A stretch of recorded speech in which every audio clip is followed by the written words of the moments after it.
কি হয়েছে? আমার সাথে ঝগড়া করে না বাবার বাড়ি চলে গেলা, এখন তো দেখি 2 দিন না যাইতে আবার চলে আসলা। কোনো সমস্যা হয়েছে নাকি? তুমি আমারে মাফ করে দাও, আমি তোমার লগে অনেক খারাপ ব্যবহার করছি। কি হয়েছে তোমার? তুমি এভাবে ক্ষমা চাইতেছো কেন?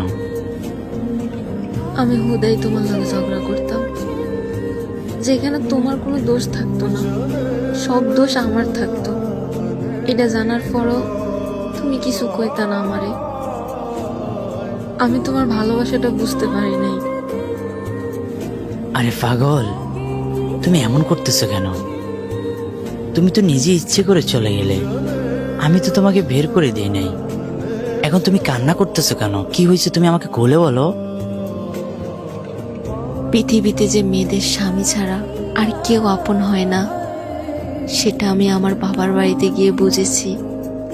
একটা মেয়েকে বাবা মা ততক্ষণই ভালোবাসে যতক্ষণ মেয়েটার বিয়ে হয় না। মেয়েটার যখন বিয়ে হয়ে যায়, তখনই সে তার বাবা মার কাছে পর হয়ে যায়। সেই বাড়িতে তার কোনো অস্তিত্বই থাকে না, যে বাড়িতে সে এক সময় ছোট থেকে বড় হয়। আমি যখন আমার বাবার বাড়ি যাই, 2 দিন না যেতেই তাদের ব্যবহার চেঞ্জ হয়ে যায়।